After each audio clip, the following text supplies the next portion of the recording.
Two experts in ICF. Yeah. Decades of experience.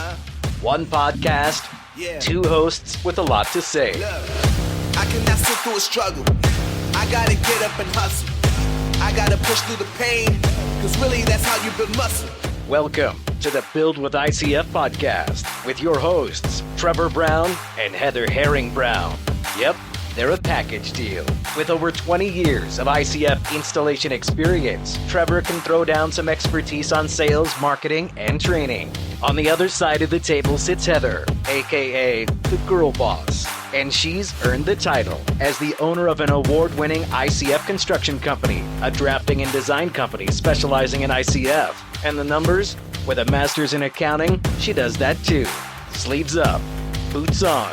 This is the Build with ICF podcast. I don't want nothing for free. I'm here to work. Been through the dirt. I've been through the dirt. Yeah. Hello, I'm back. I know you got to take one episode off and just let the boys have their episode with Mike Dalzell. So yeah, I had some other things I had to go do that day. It was a crazy day. So episode 18. Oh, wow. Okay. Moving right along. Tons of episodes. Crazy. Can't believe it. Episode 18. And I say this a lot, but I probably would say this gentleman has had probably more shout outs on the podcast without even knowing he was getting shouted out, because we kept telling people, we're going to have him on. We're going to have him on. So we've got Robert Klob with us, which, by the way, I've been saying Klob for 20 years, and we just had this conversation, and it is Klob, not Klob. So everyone else, when you see Robert, you can walk up and say, "Hi, Robert Klob," and sound like you're way smarter than me. So sorry, Robert, for the last 20 years, but now we got it figured out here. So how are you doing today? Doing great. It's all good. I get clobbered a lot. We're happy, happy to be here. The comment you made to us off air that was the best was as long as the check clears, right? You don't care how they pronounce it. Call me whatever you want. So to toot your horn for you are basically the OG in my mind, of the design world, as far as draftsmen, architects, anybody that is working in just specializing in ICF. I think you were the first person I've ever met, heard of, and probably for a long time were really the only person out there that was just the ICF guy. I mean, you've been known in the industry for so long as the ICF design guy, and it's been crazy to see how it's grown. I mean, I know you think the same way, but it's been a long time. Let's go back a little bit. Just introduce yourself and how you got into this, and how far did it go back? When did you start doing it? So again, thanks for having me on. And I'm Robert Klob. I am a president of Robert Klob Designs. I'm a certified design professional with about 38 years of experience in architecture and design. I've done projects from outhouses to high rises, and pretty much everything in between. Or as I like to tell my clients, anything is legal and pays. And if it's illegal and pays cash, we could probably talk. We can negotiate. I've done work now in 30. I think I'm getting ready to sign a contract for number 31 states and 14 countries. And the majority of that has actually come in the last probably 16, 18 years with the ICF world. My first kind of real quick funny story, my first ICF project was in the 90s, and it was an old gray block, as we call it, I won't name names, but it was a horrible, miserable experience for me, for the client, for the contractor. It was a mess. It was a block here in Arizona. Then, a couple years later, I had another client call up and say, "Hey, I want to do this ICF project." Okay. So he did another one, and it was a horrible, miserable experience for me and the contractor, everybody involved. And I said, "You know what? I'm never going to do another of those damn things again. I want no part of this ICF thing, whatever it is." And in 2005, I was kind of relaunching. I took a little sabbatical with an architecture firm and for a few years, and I was relaunching my business. And I met a rep from Nudura here in Phoenix, and he said, "Well, I need I need a set of plans done. I said, yeah, that's that. I don't want any part of that. And he said, what was your issue? So I explained it to him, and he said, yeah, let me show you how it can be done right. And I said, I don't know that I want to be involved. It's a pain in the butt. It doesn't work. It pisses off clients, and contractors hate it. And he said, here's the deal. I'm giving you a client. You don't have to market. I'm just handing it to you. You charge your fee, whatever you charge, fine. I don't care. If nothing else, if you don't like it, you don't do another one. If you do like it, you do another one. It's free money. I was like, all right, okay, free money, whatever. We did that house. It went fantastic. I actually just designed his second house. It's under construction right now for that same client 15 years later. And kind of the rest is history. It really just kind of took off, and I started doing more and more ICF work. I saw the happiness of my clients, and they'd call me up when they'd get that in Phoenix, when they'd call me up and get that first electric bill in July, and it's a quarter of the price of their neighbor's house, and they could they'd be all having a party barbecue at their house, and comparing notes on whose electric bill was smaller. And I just saw it work, and it clicked, and it made sense, and it's made some would have turned to be lifelong friends. I met you Trevor, not long after that. Chris DeGosta, which used to be with the NRMCA and now with AMVIC. He was actually worked for that distributor, and I met him that same day. Wow. So he and I kind of go back from day one, and now I've designed over 400 ICF structures all over the country. It's crazy. It is funny. There's so many similarities to even a lot of installers out there that had the same thing, right? They came back in, 30 years ago when this thing was really just kind of getting, it still had its training wheels in a lot of ways, and people were there was some bad ones out there. There was bad block, there was bad installers, there was bad, all kinds of different stuff. And there's a lot of negative experience that happened back then. And such a great comment where he says, let me show you how to do it right. I think that's literally, what the difference is. Like, let me show you how to do that right. And I mean, we had an experience even this has happened this last week. We had a live training at our warehouse and went great. And shout out to all the guys that came to that. It was really, really good, well attended, and we had a great time. But one of the guys that was there sat and talked to me for a while, and he says, I can't believe I'm really here, because he says, I could see the potential, but he goes, I've done 3 so far, and they've all been kind of bad experiences. But he says, I figured out that it was the guy that was teaching me and the guy that I was working for, and he's ready to, he's like, now that I see how you're teaching it and see how to do it right, I'm excited to go do more, right? Because he wasn't taught right. And I think that's just, same thing with you, right? You figure it out, and you're like, oh, well, I would, there is a better way to do it, better blocks, better, which is part of the whole purpose of this podcast, is to educate people on, how to try to hopefully make them avoid those pitfalls that we all went through, in the very beginning. And I think the industry itself has done a good job of weeding out some of the garbage out there. And so I think a lot of what we have now is really, really good product, and for the most part, really good installers and distributors. So it's dead on correct. And I think even as far as the design side, I think I'm interested to think what you think. I mean, we talk about it. Heather has a design company too, and does draft, ICF drafting, and kind of came in, after the Robert Klob effect. And we're seeing a lot of people get into that. And, and a lot of that was, I think everybody's kind of gets their niche, and I think there's guys that have advanced. Like, you do some amazing work. I mean, you're award winning. You've got, usually every year you've got projects in the ICF Builder Awards. I mean, you do just some amazing stuff that is way out of our range for what we would do at our design company, and that's how we still can work together. With you, is we, there gets to a point when comes in, we go, dude, this has got Robert's name all over it, and we refer that over to you. That's your kind of thing. So there's a lot of guys out there that aren't to your level yet, and I think, are you concerned with some of the guys popping up and people, new companies coming in and getting involved in this, or have you seen that as a positive to see more people out there doing it, or is there some people making a mess? All the above. And it kind of transitions into an interesting piece. I see it as a great thing. I a lot of what I do, I try and give back. The industry's taken care of me very well.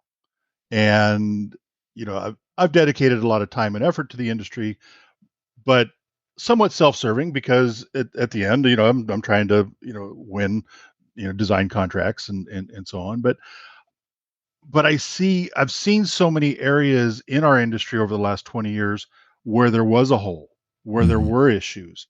And Trevor, you've seen it, I know as well, as you see plans designed by, very qualified, very competent architects, structural engineers, designers, drafters, and so on. But it's not wood frame, it's not masonry. And they don't take that into consideration, and they try to simplify it by saying, oh, it's just like masonry. So, we'll draw it the same. The details are different. The way things are, attach are different. It's completely different. There's similarities. There's concrete. There's rebar.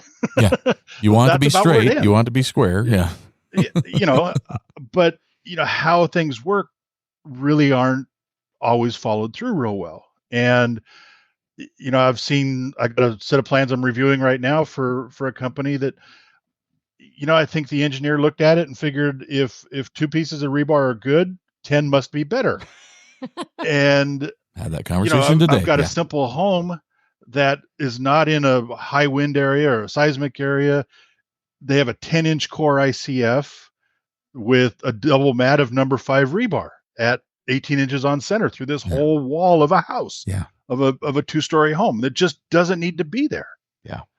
And, so it's things like that I still see today, where the design professionals just didn't take the time to learn what they were doing to do it right. Because it's no additional structural value that's going to make the home safer. It's just going to cost the client more money.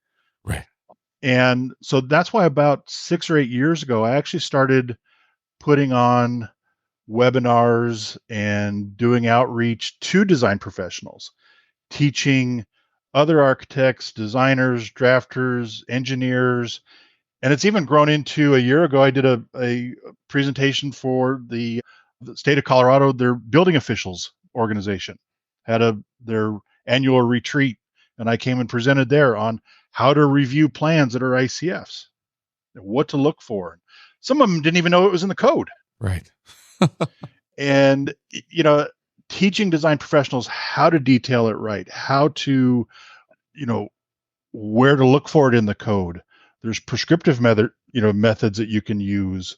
The engineers to understand that this isn't anything exciting. It's been in the flat wall code for forever that, they know so well. They just overthink it. And it's really changed a lot of people. I have a lot of friends that I've made over the years that are now designing, not fully ICF, but at least they offer it as part of their package to their clients, that they can design an ICF home and have some level of confidence in doing so. So I like the competition. Does it bother me? It really doesn't. I have my niche, as I'm going to use your phrase, being the OG. Yeah. There are people that come to me just for that reason. Yeah. And price is not an issue. They want to come to someone that's been doing it a long time. And that's great. But then there's others. I talked to one the other day that, price is the biggest thing, and she's really shopping around, and I get it. That's fine. Yeah, not your customer. Not everybody's your customer. Yeah, not everybody's your customer. Here's what to look for when you're talking to people. Yeah. Make sure that you're getting, what you need. Well, and I think that's important. But more and more are coming online every day, and I think it just benefits the industry as a whole.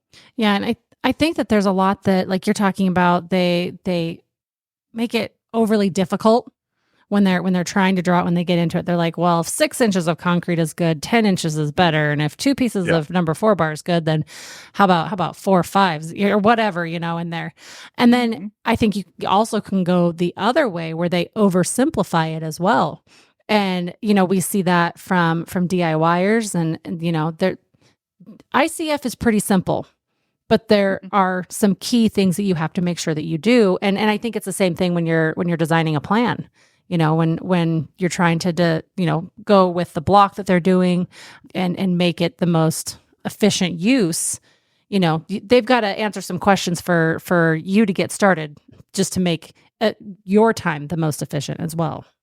Yeah, we see that's another big one, because we talk about when we're really trying to get the cost part down, and the importance of this. Is why we always say this is so important for you to work with a design professional that understands ICF, because changing where a window placement is, or where a corner is, or different things dependent upon if you're using a 2x4 corner or a 1 foot 4x 2 foot 4 corner, or different things. Like if you have someone that really knows and understands and can put that into use and make sure that we're saving on that, they're going to save the money that they spend. They spend the extra money to have you do their plan.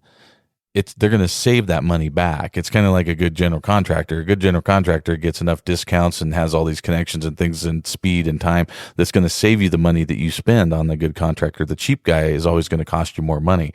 And I think the more knowledge you work with, like what you have, with whether it be the size of the block, like you talk about, I call it CYA engineering, and it's literally these guys who, and we'll have engineers on here, so I'm not bagging on engineers if you're listening, but and I'm sure the old OG engineers agree with me. These young kids coming in are so scared to get sued that they are just willing to jam as much metal and as much, they're like literally like, well, I think we can do it with this much, but I'm going to double it just so in case I get sued kind of deal. I really do think they're designing things with the idea that if they ever have to go to court. And so and what they don't realize is they're not signing the check for the supplies. And we've had a really good relationship with our engineers, because we'll take them to lunch and sit down and remind them, hey, just so you know, this is the price of 5 bar right now. This is the price of 4 bar right now. Like when you change to 5 bar, you just may have lost the job. So if you add too much rebar, if you add too much of this, that's those, things that are going to get us to lose the job. And when we fight for that, then that comes back to our clients, and our clients save money. So, are you really spending more money when you hire Robert Klob because he knows these things? No, you're actually going to save money from what you may not, what you'd be paying for if you didn't have someone that knew what they're doing. And that's my frustration, but it is. And I hear these after the fact stories of, ICFs are so much more expensive to build. So then my follow-up question is always why? Yeah. It doesn't have to be. And actually I wrote an article for ICF Builder magazine. It's got to be going on 10 years now, on a home in Scottsdale that I designed that it was a big home, but they wanted the big multi-slide doors and lots of glass and big openings and so on. And his framer talked him into, hey, the client originally wanted ICF, and the framer said, I'm going to save you 40 grand if we change all the exterior walls to wood frame. And I argued back and forth with the client. Ultimately, it's the client's decision. All right, I'll change your plans if that's really what you want. So we finished up the design and frame. Well, with all these big openings that he wanted, created these huge beams and portal framing and Stimson strong walls and these huge footings for the reactions of those strong walls, that when everything was said and done, and I sat down with the client and we actually ran the numbers on the house, he would have saved $40,000 had he gone with ICF, because all that, I could just put a couple extra sticks of rebar in, and the shear wall issue goes away. Right. Those huge footings go away. The portal framing goes away. Steel beams and bolting and special inspections and on and on and on all go away. And so there are ways to design an ICF home that is where it can be even more cost effective than traditional construction. Yeah. And again, it's that conversation that people need to have with professionals that know what they're talking about, and not relying on your framer to tell you that. Go talk to the ICF guy that is telling you, no, let me explain this. I literally just had this conversation not an hour ago with a client, and he was saying, yeah, he goes, I'm going to go ahead and go like, and he came to us as a basement customer. He's like, hey, I'm just doing my basement. We're stick framing the upstairs. And I was like, do you mind if I go ahead and quote you ICF for the upstairs? He's like, hey, knock yourself out. Whatever. You want to send me an extra bid, go for it. And I said, and if you have any questions, call me. But I said, I really do believe I can walk you through ways to make this, the same price. I said, if nothing else, the same price. And I said, and he's like, well, that'd be great. We'll see. So he just called me back. It's been a week or whatever. I was about due to follow up with him. And he called me back and he goes, hey, I'm running my numbers. I think you're right. Like, I'm getting it a little bit higher, but he's like, I just got my lumber bid and I think I'm going to go ahead and go ICF on the second floor. And I go, yeah. And he goes, so he said, yeah, I'm looking at a few of these things. He goes, but I'm close. Is there anything I'm missing? And I said, well, one, what's your engineer say? And so he starts going through the engineering. I said, okay. And he goes, and this guy does actually concrete for a living. So he understands, but he does commercial concrete. So he used his engineer that does commercial tilt up and stuff. And I said, okay, I go, does it sound like he's got a little too much concrete in there? I go, he's used to talking about tilt up and the tensile strength, and all the different stuff with the large, tall wall. I said, you're not going tall. You're 10 foot. You're not, he's sounds like he's engineering this for 20-foot tilt up. And he's like, oh, you know what? He's like, I need to go talk to him about that. And I go, and did you do what I said and go talk to your HVAC guy? And he's like, oh, no, I didn't. And I go, if you have concrete, whatever you want to argue with me, R50 plus house versus an R14 house of a 2x6 construction, you don't need the same size HVAC. I go, you can dumb down your HVAC, even go to mini splits, go to other things. I go, you do not need that big of an engine in that small of a car. And he's like, I forgot. He goes, I think I'm going to be cheaper than stick frame now. And it was literally him doing a little bit extra legwork and making sure that he was getting all his numbers right. And I think when I see those, and you and I are in the same, do you manage more than one of the Facebook groups or just one of them? God, I think I have 7. Okay. I see you in them and I'm like, and then I see you're an admin and I'm like, I can't remember which one's all, but anyways, so like in those Facebook, and I love them, and God bless you for doing that. I would not want that headache myself, but they're so valuable. Like, I mean, people have thanked us for this podcast. I would say that the Facebook groups do 1,000 times more than this podcast can do for helping people and educate people. But there's also no way to keep people in, coming in there and telling misinformation in a lot of ways too. But I get these people that come in, they're like, oh, this is, this is so much more expensive. And I'm like, and a lot of times I don't engage because I don't want to sit and argue with, 500 people. But like, it's, if you think it's more expensive, I almost will 99.9% of the time promise you don't have your numbers right. Yeah. You're not asking the right question. It comes down to the design and proper design and understanding how that whole envelope works. And to kind of tag on a little bit of what you were just talking about with the whole basement, for many years, 80s, 90s, ICFs were used. They were the basement thing. That's it. Yeah. Nobody took them above ground. Nope. They were just basements. That's all they were. And, Dennis Mykoff, do you know Dennis with Bill Block? I do not. No. Mm. Dennis is an old school installer, been around, I think, since the early 90s in, stack and block. He and I were talking one day, and he's one of the, there's a few people in this industry, when I run into a brick wall on something, don't understand how something's worked. There's a few people in this industry who I call. Dennis is one of those guys. And he's kind of, I don't know if he's retired yet. He's trying to retire. He's in upstate Michigan, but great guy, wonderful guy. He and I were talking one day, and he told me a story, and feel free to use this as well. He said, whenever I do a basement with someone, they just want the basement, and they want, traditional wood frame or whatever up above. He said, I pull out this waiver that I created, and I make them sign a waiver. And I said, what do you mean a waiver? Why do they got to sign a waiver? And he said, well, the waiver tells them that when they move into the house and they're so unhappy living upstairs because the downstairs is so much nicer that they can't come back and sue me. Yeah. Bad. He said, I realize that it has no teeth. It has, it would never hold up in court if anything ever happened. Great comic relief, said, but yeah. What it does do is it gets them thinking, well, wait a minute, if it's that important, right, maybe I ought to give this a second look. And I've used that analogy with several clients, and I'm not trying to make them spend more money. I'm just trying to have them look at it big picture, long term. And I've had probably, 9 out of 10 projects say, well, maybe we should do that. Maybe that is, we already have it on the site. May as well just keep going up.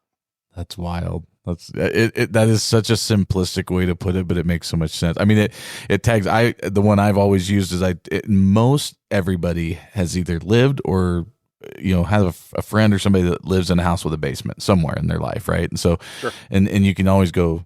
Do you remember like the winter time when everyone would go down the basement because it was always warmer down there? And I said, and then I know a lot of my friends growing up that had basements. They'd go sleep downstairs in the summertime when on the hot days it was hot. They'd be downstairs sleeping on the couch because it was cooler down there, and everybody's like, yeah, it always is cooler down there. And I'm like, yeah, we build above ground basements. That's what we do, and it's like, that's the same feel. So that's really good though. I think we need to create a waiver possibly. Yeah, I like that. I like that idea. Create that waiver when you're designing them too. It's just to get the conversation started though, right? Like, I mean, that's what it's done for you. Just even telling the story. It's just a conversation starter. Exactly. And that's what it's meant to do. And I try and get my clients thinking long-term. Too many, and we see it in these Facebook groups. It's what's the cheapest way to build? Okay, well, we can look at it that way, or you can look at it as what is it? If your goal is just build cheap, then you're probably not in the right Facebook groups. Right. Yep. If your goal is what is the most economical over time, ICFs, even if you spend a little bit more, I've done analogies where in calculations where I can show you month one that ICF home was paying for itself, even though maybe it cost a little higher mortgage, but because your utility bills and lower maintenance and things like that, it actually costs you less every month the first month you move in. Yeah.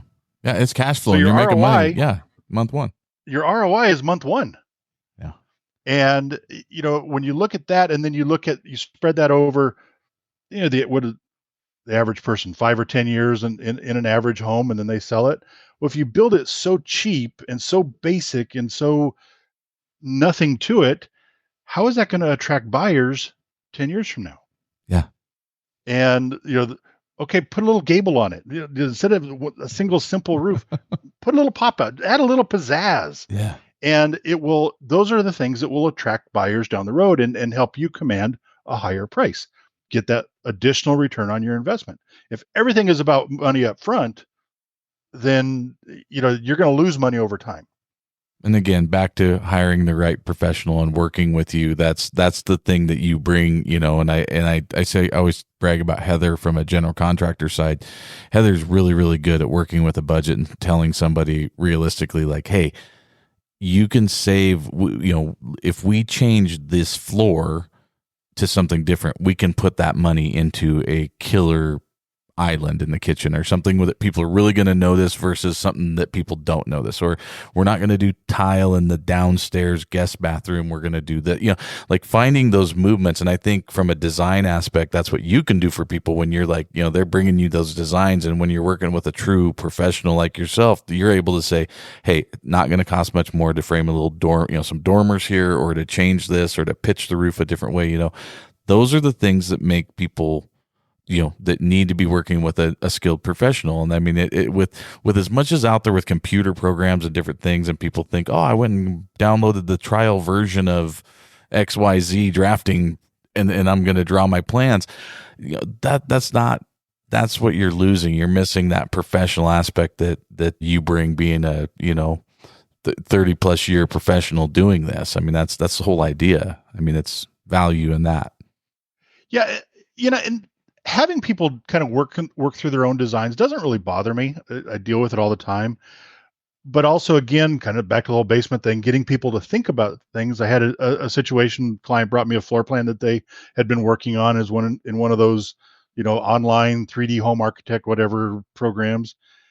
And they had a powder room right off the entry door. And I said, is that really where you want that? And they said, well, yeah, we want something that's near the living room. And I said, well, I get that. But on the flip side, if it's, Burrito Wednesday and someone is in there, and then you have the mother-in-law come walking in the front door, is that really the best first impression to your home? And I try and bring humor into things just to, get people to think and laugh a little bit, and it makes it less tense when I'm critiquing their design. And but again, it makes them think about, wait, it's not just a room. It's how am I going to use that room and live in this space? Yeah, flow and functionality. Day after day after day. Yeah.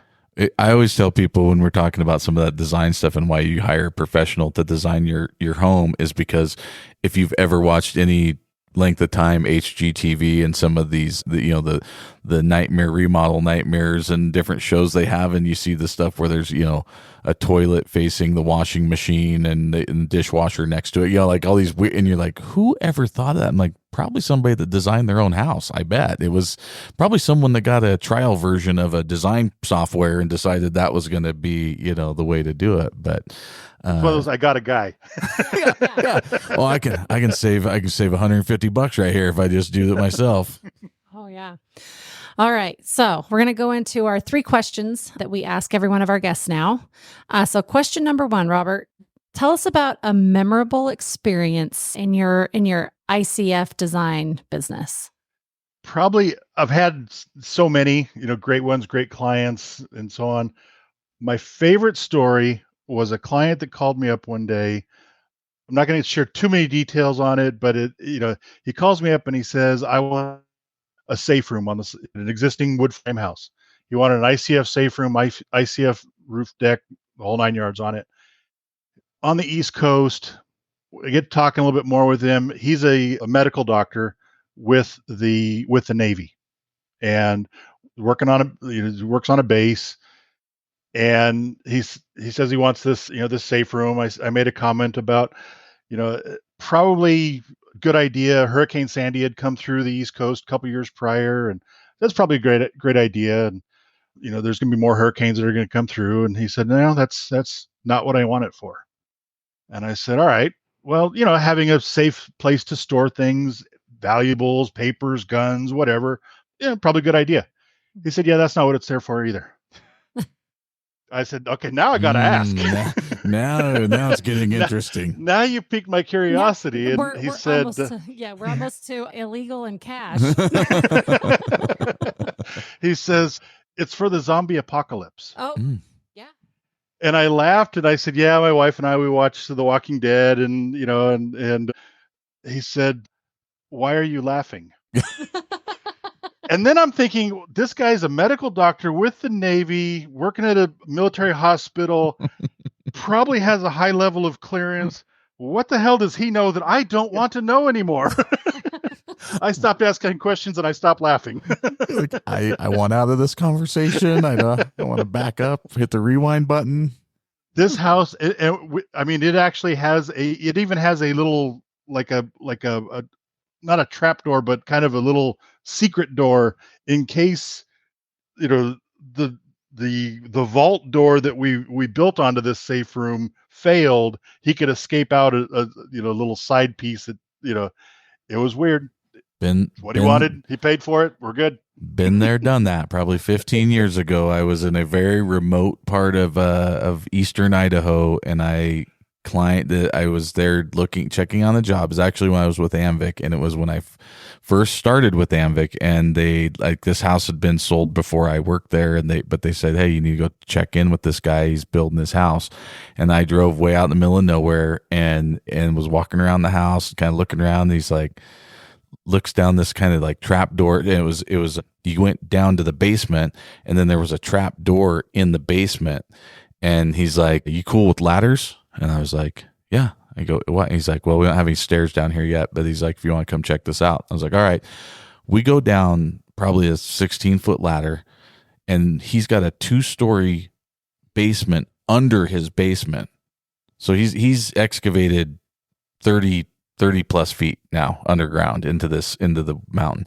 And we're down there in this room with no windows, no nothing, just in this enclosed room, and a couple different odd little openings and stuff in it. Didn't ask. And I'm like looking around, and it was just eerie. And I'm like, if he killed me down here, no one would ever know where I was. Like, I don't know that I even told anyone where I was going. And it was and I look around and I go, is this?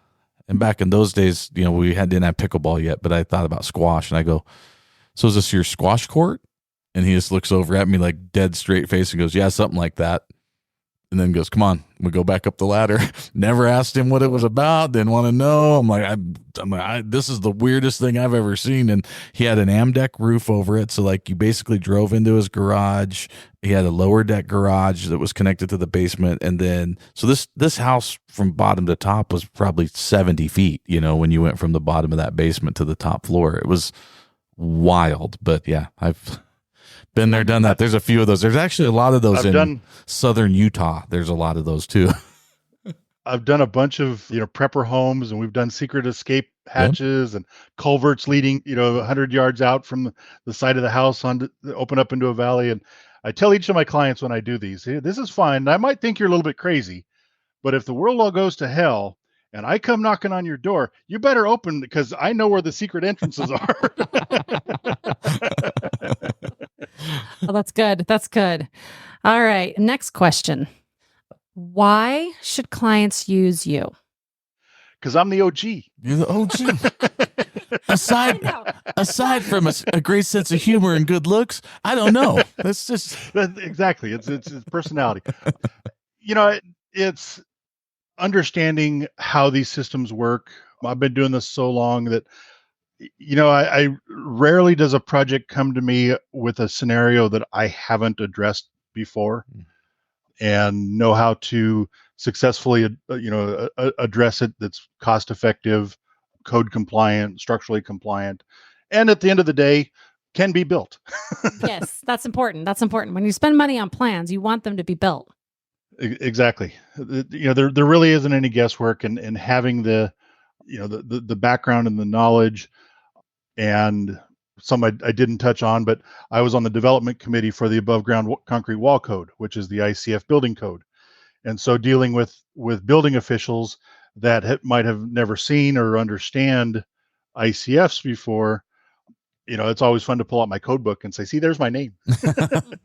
Tell me again how I'm doing it wrong. Yeah, exactly. Yeah. I kind of know. Actually, I kind of know. Yeah, that's a good selling feature. Well, I'd even toot your own horn and tell people as far as I know we have people listening that have drafting companies even and they're on some ICF plans, and don't be afraid to understand your limitations if you're new in this industry. I mean, we talk about how there's a lot of new guys coming in. There's nothing wrong with knowing kind of your niche. Like you talked about your little niche that you've grooved out. I think you are the go-to guy for those big, for there's jobs that are just out of some people's reach. And that's one of those where you've achieved a level of where that I don't, you may think there's certain things out of your reach. I don't know, but I don't envision too many things being out of your reach. So I think there's a point where, we see something come across even and we're like, yeah, this is a Robert Klob deal. This is not, this isn't the basic kind of build. And so I think that, if you're out there and you're listening to this and don't be afraid to reach out to Robert, hand something over, then it's just a good idea. If it's not something you're comfortable with, I don't know if you do like consulting with them or something where maybe you're open to that, but like I do. That you've got so much more knowledge, and like you said, you've seen so many more things, and you've just progressively got bigger and bigger. Some of those projects you've done are just something that are out of reach for some of the new guys. Well, and I think I have 4 or 5 projects right now that are with a different design professional. They're looking to me to help them make sure that their notes, their details, their code references, and what they're proposing on their plans is actually feasible. And either they'll bring me in or the client will bring me in just to kind of help. It's not to step on anybody's toes. It's not, I'm not stepping on anybody's ego. It's let's make you better. So when you do the next one, you know what to do and you're better for it and the industry improves. 100%. That's great. That's great. One of the things that I love so much. I finally got to meet you in person at the Builder Show? At the Builder Show, yeah. The Builder Show this year. They're so close. Boulder Concrete, Builder Show. I get them confused as to which one I was at when I meet people, but it was good to finally, put a face to the voice and the name, and we've gone back and forth. I know we've done emails and stuff in the past, and you're just so helpful when you're trying to figure it out, because my drafting company is new. I started it because I was having a very difficult time getting my local draftsman and architect to understand ICF, and they were drawing things that did not make sense. Yeah. And it was costing me as the builder and costing my clients a ton of money. But it's been nice because I could bounce ideas off you, and I could, just get some clarification. And what would Robert Klob do? And it's worth every penny. I will vouch that it's worth every penny that you will spend to consult with you to learn the knowledge, not only to make sure that your client's getting it done right, and you can feel rest assured of that, but what you're going to learn, you can chalk up that consulting fee to tuition, because you're basically getting an education working with you. Well, the thing about a lot of the design professionals, especially the ones that are more active in the ICF industry right now, that are in the Facebook groups, and we've all, others are relatively new, but the egos aren't there, and there it really has kind of turned into in years past, architects wouldn't talk to each other because that's competition. You didn't do that. You know what? In our industry, there's plenty of work for everybody. Yeah. There's lots of seats at the table, and of all different price points, of all different abilities, plenty of work for everyone. And more comes on every day. These, one of the Facebook groups, while we were at, the week of the Builder Show, I think we had one of the groups, I think I had 600 new people join. Wow. In 1 week. And, one of the groups, I'm at 14,000 people in it. Another group, I think we're at about 12 or 13. I've got my ICF Pools group that I think it's at 8 or 9,000 people. I mean, isn't that crazy? I mean, a lot of them are crossover. I get it, but there's a lot of people. There are that are interested. It's super interesting to see that, and that kind of leads into this last question of what are you excited about in the future? Actually, kind of a fun one is, and it's starting to come on strong in the last few years, I just mentioned it, are the ICF pools. Mm-hmm. I'm starting to do more of them, starting to get more requests for them. I have some standard plans that I'm going to be putting out there, standard pool plans ready to go, ready for ICF. And just 2 days ago, I was able to secure a structural engineer that for a pretty affordable package, we can now structural engineering with our ICF plans for all 50 states.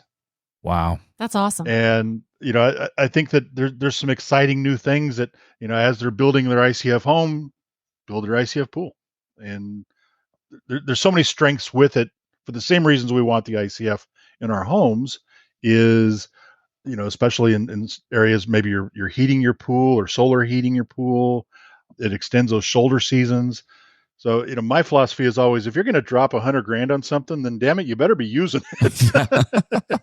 And, let's make it so that these things are usable as much of the year as possible. Yeah, I've been told this. You're so nail on the head there. I have spent so much time in the last even just few weeks. I mean, we're lining up guests and stuff to try to do a pool episode. We may end up doing multiple pool episodes because I've just got so much information. I mean, I'm talking to a couple different companies about pool coatings that, we may have just an episode on pool coatings. We have people about structurally the ICF pools. I just talked to some guys today for an hour that are doing pool pumps, and they're wanting to get involved with the ICF industry and trying to figure out how they do that and how that looks, because they've got 30 plus years in the pool business, but now they see the opportunity in ICF, and they're wanting to try to figure out if they can partner with ICF companies. So it is 100% the hottest topic, I think, in ICF, hands down, is pools for sure. It's good. The other one I want to touch on real quick, Heather, to kind of also answer your question, kind of a two-part answer, is what really excites me about the future of ICFs are the consumers. The consumer that came to me 15 years ago, I really had to upsell ICF and tell them, and it was great and it was wonderful. And the people that are calling me today, they know what they want. And for those contractors out there that don't want to add this to their list of things to offer their customers, these clients are going to say, get the hell out of my way and don't bother me. They want the guys that are willing to at least have this as an offering. Yeah, 100%. And it's one of the fastest growing methods of construction in the country and in certain areas, parts of the world. Right. Yeah. Europe is going crazy with ICFs right now. Africa, of all places, Central America, ICFs are really, taken off in a lot of areas outside of the United States and Canada. Well, and that goes into, the growth that you were talking about on the Facebook groups. I mean, that's the thing is the Facebook groups are educating people so much, and they're looking at it and going, I want to, if I'm going to spend this much money to build a house, build myself a home, I want to build the best home that I can. And, building with ICF, you just get such a nice home. And I can't remember, no, it was Paul with Amvic was talking about, there was a survey done of ICF homeowners. And the one word that they said, the one thing to describe their home that every single one of them used was how comfortable their home is, how comfortable they feel in their home. And it's an amazing thing to see it growing as quickly as it is. And I know we're kind of wrapping up here. One of the ending thoughts here is something I actually tell a lot of my clients. In all the years I've been doing business, after we design the home, I always call them up. What do you like it? What don't you like? What could I have done better design wise or whatever? And, in the last 20 years since I've been designing ICF homes, I've had numerous homes where we've had to flip them from ICF to frame or masonry or something for different reasons. Every single one of those clients, every one of them have said that was the decision that they regret the most. Not one of my ICF clients have ever come back and said, well, we shouldn't have spent the money and done this. Yeah. Agreed. Over 20 years, I tell people that all the time. I can raise my right hand. I can swear on my kids. I can tell you whatever you want.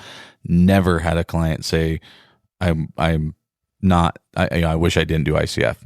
Never heard those words. I've never seen anybody say that. I've never seen it online. I mean, it's just, it's just one of those things where, but that's why we do it, right? Like, I mean, it's just like you said that, it's that feeling of accomplishment that you just made that home for somebody, you designed that home for somebody, you just made them happy, safe, comfortable. Like, it's why we do it. It's why we do this podcast. It's why we build houses. It's why you draw houses. It's why, all of us, it's why we sell product. It's why these companies make blocks. I mean, we just are out there trying to make more, better, resilient, comfortable, safe homes for everybody. So, I mean, that's what kind of brings us together. I think that's why maybe this is one of the more close-knit industries out there. I mean, there really is not that cutthroat feel. I mean, I'm friends with all of my competition. We hang out, we talk, and when I was a rep, I was friends with all the reps. We basically, we're all in it to try to make better homes for people. It's basically us against the stick frame guys. I mean, that's the way I look at this industry. So, and you're a big part of it. So I want to thank you personally. And I know, speaking for the industry, not that I got that title yet, but speaking for the industry, we all thank you because you're a name that's synonymous with ICF. And I'm not kidding when I say the OG, you've been doing this, successfully and well for a long time, and you've only made the industry better by what you've been doing. So we really appreciate all your work. Thank you. That means a lot. And I hold you in very high esteem as well. And, thank you for everything you've done, because you've been out there beating the pavement when everyone was, pushing back against you. So yeah, for some reason, I have this sick thing where I like conflict. It's weird. It's just a strange thing about me that doesn't probably play well sometimes, but no, it's great. And I appreciate that. It means a lot. So in closing, if you want to give a little plug to, how people can get hold of you, I will definitely tag, I will put all your socials and different things in the show notes. But if you want to just give a little shout out to how you want people to get hold of you, and are they good to reach out to you and kind of get a list of like what Facebook groups they should be a part of and stuff like that? Because I know you run a lot of those. So the three easy ones is the ICF Insulated Concrete Forms Facebook group. That's the largest. The second largest is the ICF Builder group, and then also ICF Pools. If for anyone's inclined to look into that, those are the names of all three of those. My personal website is RKD like dog, Z like zebra, N like Nancy, S like Sam.com. for Robert Klob Designs. I didn't want to spell all that out. So I created my own acronym, rkdzns.com, and feel free to reach out through there.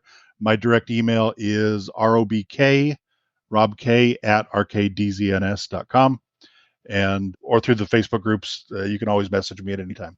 Cool. Well, I'll put all those links in the show notes for everybody so they can just click below and hear that. So lastly, I would just like to thank all of our listeners, everybody. Just like we said, all the amazing turnout in these Facebook groups. I would say the same thing about our turnout in our downloads. I mean, it speaks for itself. We can go look at our downloads. We can see who's calling in. It's cool when you look at the analytics and you see people from different countries and all over the world and stuff that are listening to the podcast. And so really cool. We appreciate it. And all we ask is that you guys keep sharing it. Keep putting it out there. We're not paying for ads or doing anything like that or doing sponsors and stuff. We're just doing this out of the pure joy it brings us to educate people on ICF. So if you got friends that are interested in this, if you want to, can promote this and share it with everybody, that helps us a ton. We appreciate that. Yeah. And keep sending in your questions, DM us and follow us on our socials at Build with ICF, or you can send us an email at info@buildwithicf.com. But yeah, so thank you again, Robert. I just was waiting and chomping for this episode, so I'm so glad to get this episode out to everybody. Thank you, guys. And I imagine this is not going to be your last time on this podcast. I'm already going to set up a couple more. It sounds like I've got some more plans for you, so really appreciate it. But use me as you wish. Awesome. Thank you, everybody, and we will see you next time. Thanks, guys.